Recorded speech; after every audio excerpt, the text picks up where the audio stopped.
Well, hi everyone. Welcome to the permission portal with Paul Mark and What's up? Laz. I'm Paul Mark. And I'm Laz. Let's open the portal. Our guest today is redefining what it means to build a business as a spiritual creative. Welcome, Alexandra, Hi, to, to the portal. Hey, how are you guys? Awesome. great. So, okay, Alexandra, Considering all the retrogrades, pre-recording. pronounce your last name for me because it's funny. I stopped at Alexandra because my autocorrect changed it to Alexandra Leigh, and I was It's like, Lee. that's it. Yeah, Alexandra Leigh. Your last name is Lee? That's my middle name. I don't use my You last name. okay? Okay, cool. Well, perfect. Cool. Okay, So, so Alexandra. it's so great. So you are one of the first people, actually, you are the first person that we've had on the portal that neither one of us really knows personally. Mhm. We've had friends, we've had mutual friends, we've had some of my personal friends. We're scheduling some of Laz's personal friends. And so this is really interesting. We've been having some technical difficulties today because of the retrogrades, and it's like the the old me at some point in time would have been like, why are we messing up in front of company? But it happens. It And does. and we just have to pivot with it. And because I'm in that finishing gate, I'm like, let's just keep on going. So here we are. Let's get Yeah, going. before the first question, I just want to bring into the space people like us. We can feel there's this shift in consciousness in the planet, and we are no ifs, ands, or buts. We are choosing love and expansion. And there is, and at least in my experience, it's very obvious to see who are the ones who are doing that. And so when you are with Soul Family, doesn't matter if you are friends or not. Is it really messing? Are we messing up in front of company? You know Well, Not what at I'm all. saying? and I will say, as I said before we started, when we were trying to get things going, I saw you on Threads and I was like, okay, I need some of that energy. Whatever it is, I want to talk to this person. And Thank you. I and appreciate that. so I reached out and thank you for being so gracious and joining us here. Of course. I'm Thank you. excited. I'm glad to talk to you guys today.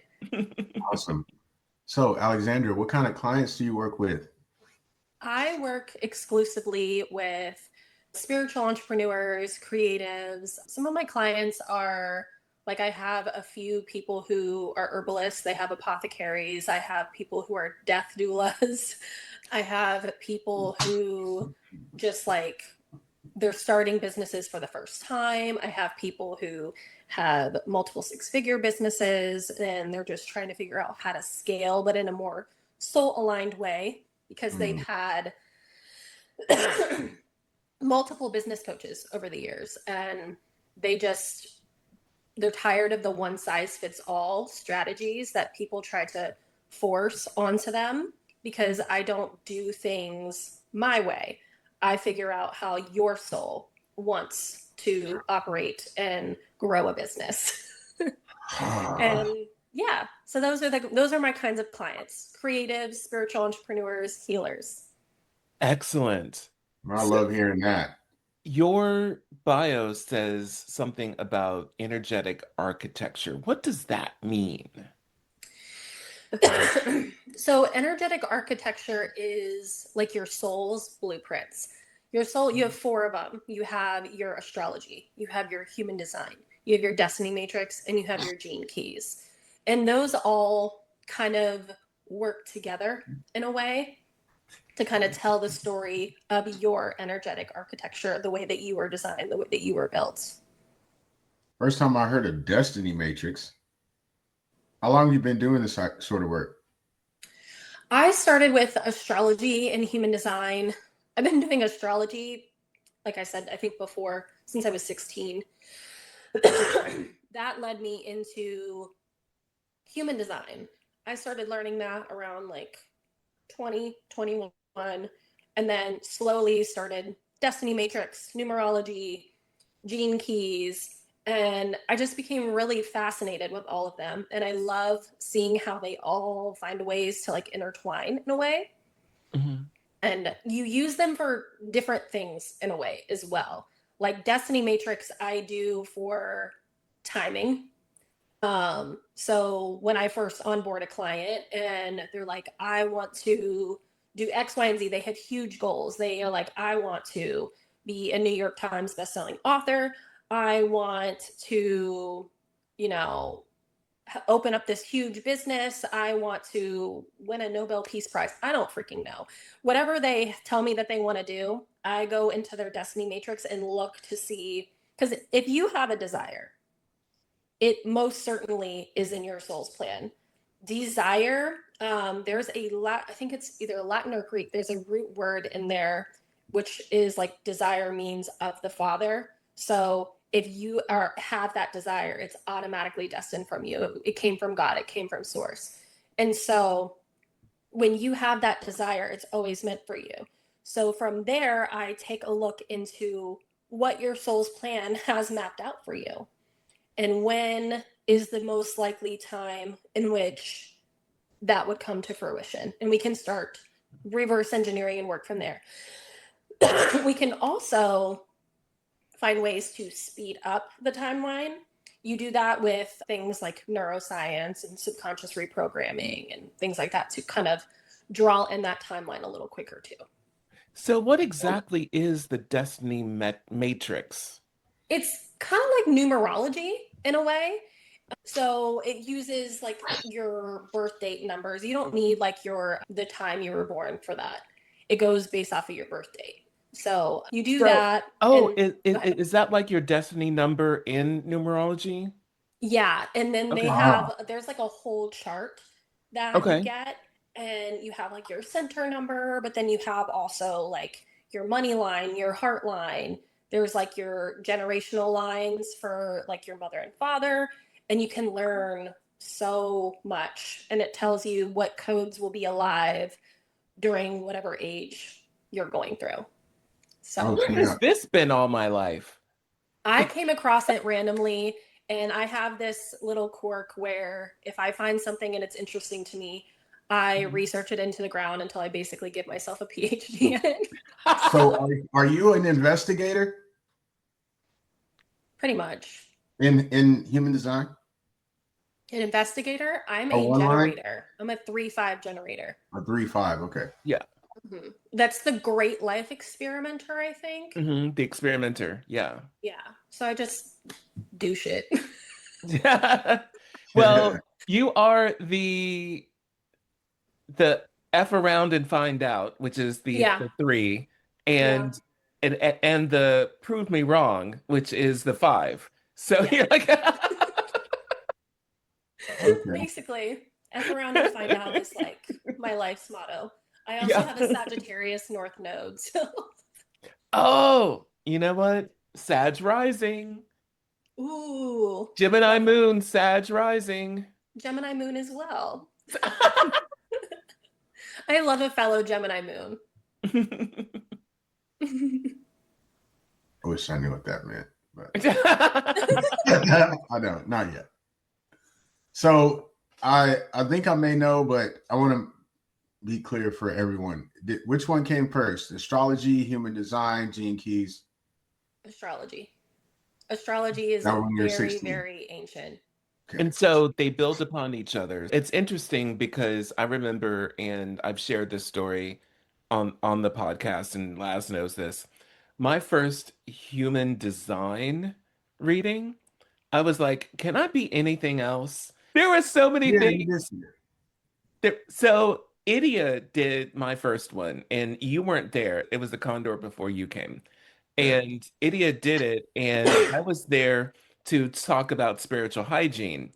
And Idia came up and asked for all of our birthdays and times, and I thought, okay, they're doing astrology on us. And then she did her thing on human design and how it works with how you build your business. And Mhm. so, kind of what Taylor does. And she was telling me all this stuff, and I was like, can I be a manifester? She's like, well, you're a manifesting generator. I was like, well, I want to be a manifester. I And she, love manifesting generators. right. Well, I didn't really understand it. But then she was asking me, like, I questioned the sacral authority because I'm so wide open and I'm a channel. I wanted to have the emotional authority. Now that I understand it, I'm so glad I don't have the emotional authority, you know? Me But too.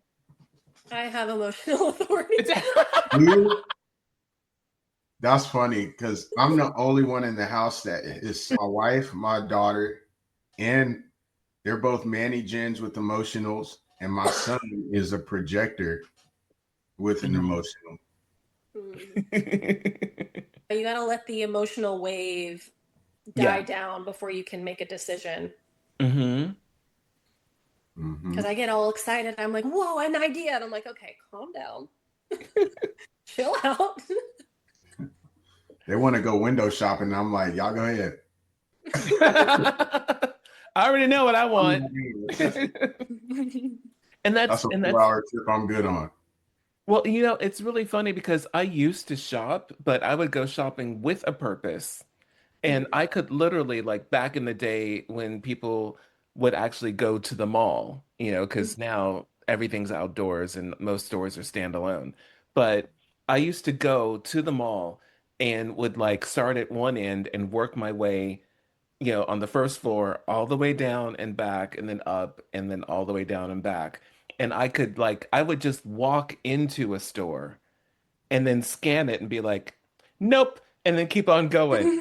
And then I would like walk in like a clothing store or whatever. I would scan and be like, okay, something over here is catching my energy. And I would Mhm. go there and I would like scan for color first, then for texture, and then I'd start looking at, okay, is it in my size? And Yeah. that's how I've always been. And it's interesting after I came back from that reading and was talking to my sister, she was Mhm. like, "You've always been like that." And I was like, "What?" And so all of the Maddie Gen things I've always just embodied. Mhm. And it was like, okay, so I guess that is true. I believe it now. But I worked with I was the assistant to a person who hosted a lot of the metaphysical fairs. Mhm. So I knew a lot of astrologers, and I Yeah. knew that some of them, I won't say names, but I knew that some of them were not, and we're just making up stuff. So, Mhm. so I was like, yeah, this is, you know, this is a bunch of Yeah. hoo-ha, you know. Which is interesting because I talk to crystals. So it's stones Mhm. talk to me, but I was like, astrology, yeah, it's good as a guideline, but there's nothing specific about it. And then I found people that are really, really good. And Mhm. now I'm surrounded with people that understand. I have a more of an understanding of the human design and a better understanding of astrology. They're great tools. Yes. So, can you tell us more about your background in neuroscience and the subconscious reprogramming? Yeah, that didn't come until later. I actually went through a divorce, and in the middle of my divorce, obviously huge spiritual awakening. Hmm. So you're going through that, and I realized that my mindset was trash. And I started doing a lot of research into how your mind affects your manifestations in your everyday reality. And I went down that wormhole, obviously.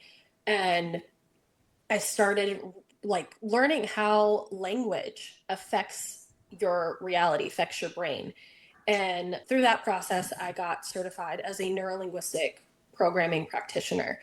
And ever since I started learning how to rewire my subconscious from a scientific level, like all manifestation is literally science. It's playing with universal laws. It's rewiring your brain to get on board with the reality that you desire. And it just made things a million times easier. I love that tool for working with my clients because I can teach them how to structure and build their business and tap into their brand voice and everything all day long. But if their mindset is not where it needs to be, they're not going to get the results that they want. So it's a requirement when they work with me that we're going to dig deep. We're going to overhaul that mindset and whatever you got going on and completely transmute any limiting beliefs that you have.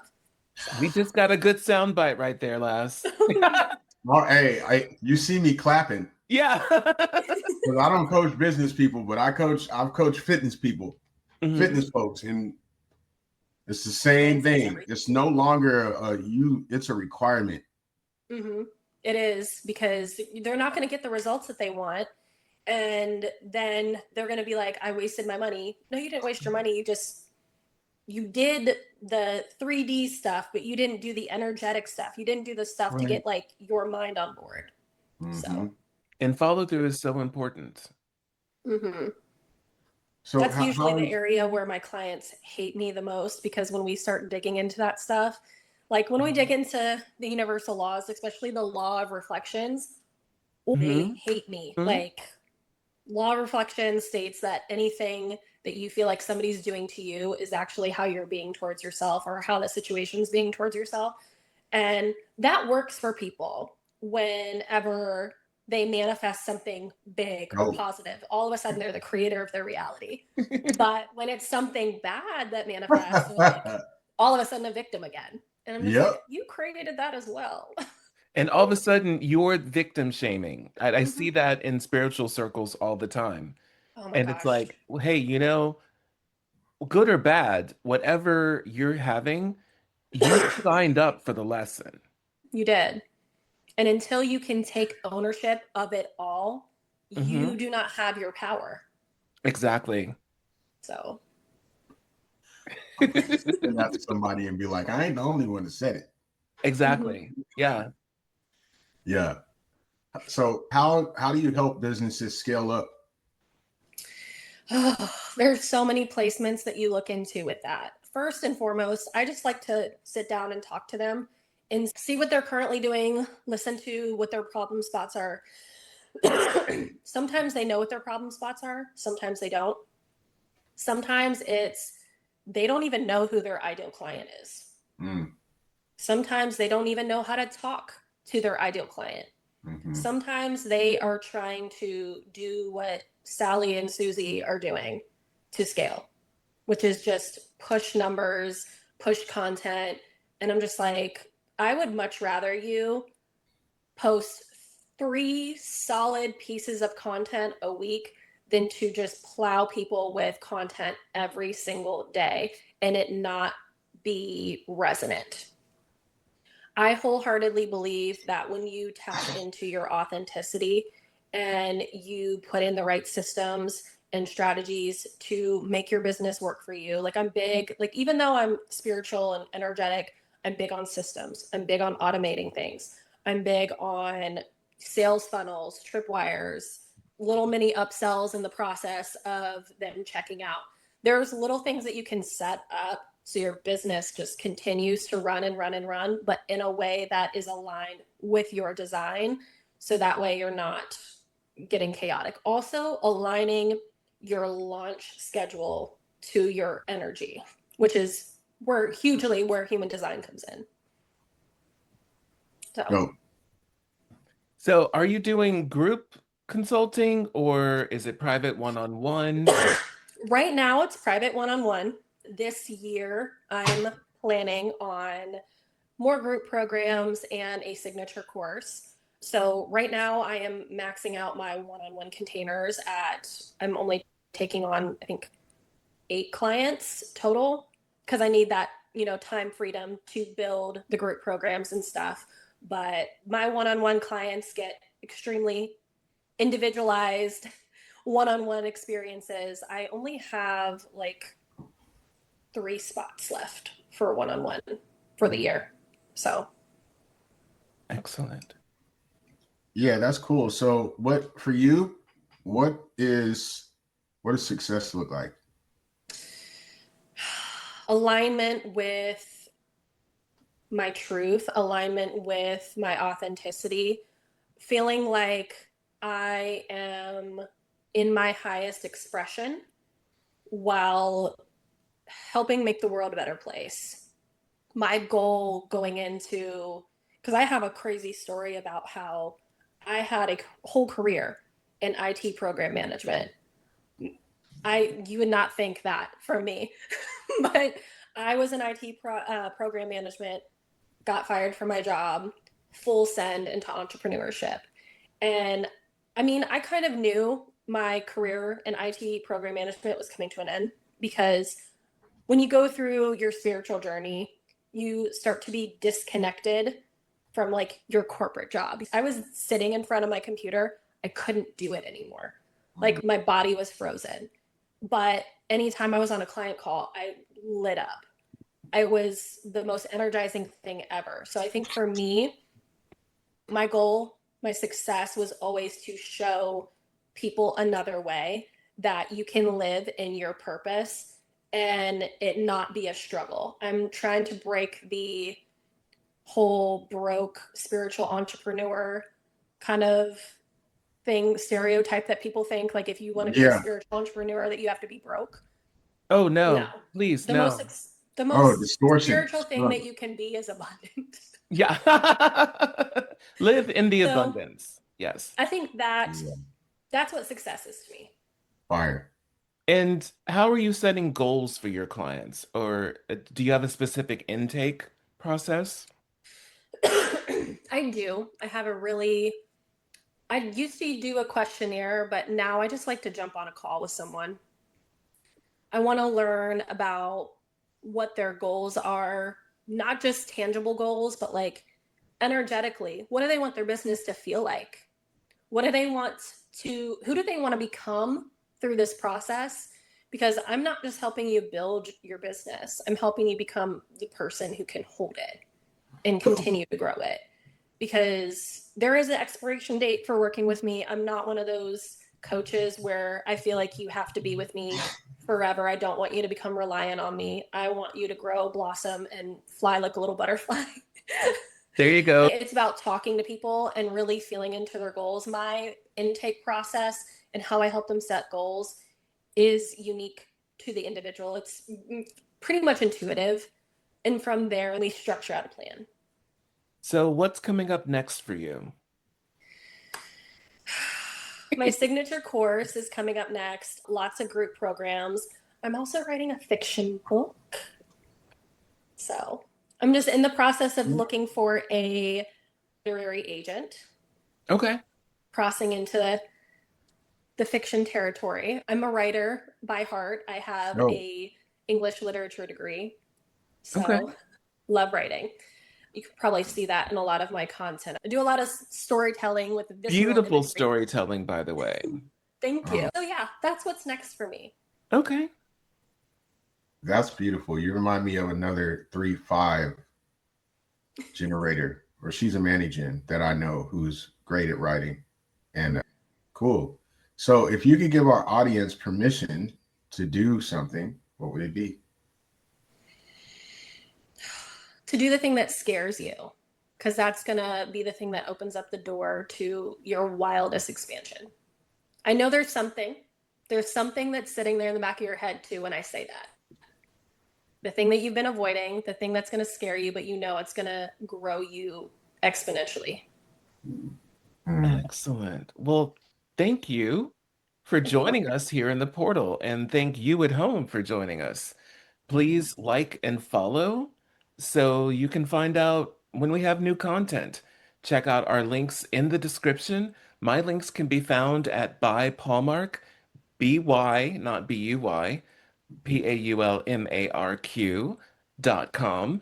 Laz can be found at Creator School, and that's school with the K.com, and the Lazarus effect with an A because that means cause.com. share this with a friend, and especially if you enjoyed it. Reach out to us if you have questions or topics you wish us to discuss at the permission portal, thepermissionportal@gmail.com. And remember, The portal is always open.